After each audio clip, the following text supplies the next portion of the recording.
ରାଜଧାନୀର ବ୍ୟସ୍ତବହୁଳ ଗୋପବନ୍ଧୁ ଛକ, ଚାରିଆଡ଼େ ଗାଡ଼ି ମଟର ଶବ୍ଦ ଆଉ ଲୋକଙ୍କ ଗହଳି। କିନ୍ତୁ ଏହି ଭିଡ଼ ଭିତରେ ବି ଜଣେ ମଣିଷ ବହୁତ ଶାନ୍ତ ଭାବରେ ନିଜ କାମରେ ଲାଗିଥାନ୍ତି।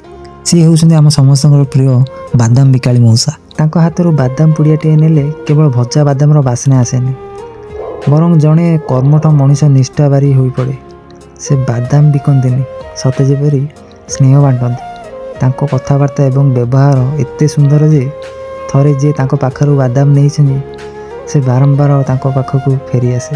ଆମକୁ ଦିଶେ କେବଳ ତାଙ୍କର ହସୁଥିବା ମୁହଁ, କିନ୍ତୁ ଏହି ହସ ପଛରେ ଲୁଚି ରହିଛି ଏକ ବଡ଼ ଦାୟିତ୍ୱ। ନିଜ ପରିବାରକୁ ଭଲରେ ରଖିବା ପାଇଁ, ପିଲାଙ୍କୁ ମଣିଷ କରିବା ଠାରୁ ଖରା ହେଉ କି ବର୍ଷା, ମଉସା କେବେ ହାର ମାନିନାହାନ୍ତି। ସେ ଆଜିର ପିଢ଼ି ପାଇଁ ଜଣେ ପ୍ରେରଣା, ଯିଏ ଶିଖାନ୍ତି ଯେ କାମ ଛୋଟ ହେଉ କି ବଡ଼, ଯଦି ସେଥିରେ ସନ୍ତୋଷ ଥାଏ ତେବେ ସେଇଟା ହିଁ ସବୁଠାରୁ ବଡ଼ ସଫଳତା। ଆଜ୍ଞା ଜାଣିଲେ ସାଙ୍ଗମାନେ, ପରବର୍ତ୍ତୀ ସମୟରେ ଯଦି ଆପଣ ଏଇ ଗୋପବନ୍ଧୁ ଛକ ଦେଇ ଯାଉଛନ୍ତି ତେବେ ଏଇ ସଂଘର୍ଷୀ ମଣିଷଟି ପାଖରୁ ବାଦାମ ମୁଠା ନେବାକୁ ଜମା ଭୁଲିବେନି। ତାଙ୍କୁ ଟିକେ ସମ୍ମାନ ଦେବା, କାରଣ ଏଇ ମଣିଷ ପାଇଁ ଦୁନିଆଟା ଏବେ ବି ସୁନ୍ଦର। ଭିଡ଼ିଓଟି ଭଲ ଲାଗିଥିଲେ ସାଙ୍ଗମାନେ ସେୟାର କରନ୍ତୁ, ଯେମିତି ମଉସାଙ୍କ ବିଷୟରେ ସମସ୍ତେ ଜାଣିପାରିବେ। ଧନ୍ୟବାଦ। ଜୟ ଜଗନ୍ନାଥ।